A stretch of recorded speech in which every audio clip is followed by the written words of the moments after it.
వరంగల్ తూర్పు నియోజకవర్గంలో చోటు చేసుకున్నటువంటి ఈ పరిణామాలు రాష్ట్ర రాజకీయాల్లో హాట్ టాపిక్ గా మారాయి.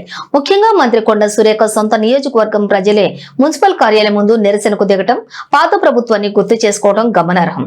గత 2 ఏళ్లుగా వరంగల్ పరిధిలోని త్రాగునీటి సరఫరా సరిగా లేదని ప్రజలు ఆవేదన వ్యక్తం చేస్తున్నారు. మంత్రి ప్రాతినిధ్యం వహిస్తున్న ప్రాంతంలోనే కనీస అవసరమైన నీరు అందకపోవడంపై మహిళలు రోడ్డెక్కారు. ఎన్నికల సమయంలోని ఇచ్చిన 2500 మహిళా భృతి మరియు 4000 పెన్షన్ హామీలు ఇంకా అమలు కాకపోవడంపై నిరసనకారులు నిలదీశారు. గెలిచే వరకు ఇంటికొచ్చారు, గెలిచాక పట్టించుకోవటం లేదు అని ప్రజలు మండిపడుతున్నారు. వరంగల్ మున్సిపల్ కార్పొరేషన్ కార్యాలయం వద్ద ఖాళీ బిందెలతో ప్రదర్శన చేస్తూ అధికారులు మరియు ప్రజాప్రతినిధులు వెంటనే స్పందించాలని డిమాండ్ చేశారు. హాస్పిటల్ ఎంజేము సర్కార్ దవాఖాన్లు అవన్నీ మంచిగా చేసి కేసీఆర్ వచ్చినప్పుడు, ఇప్పుడైతే ఏది లేదు.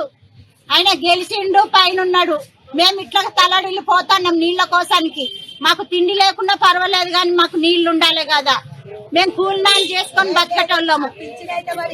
పింఛన్ అయితే 4000 పింఛన్ ఇస్తాము, మీరు ఎగిరి మమ్మల్ని గెలిపి ఉండాలంటే 4000కు సరే అని అందరు వేసిండ్లు.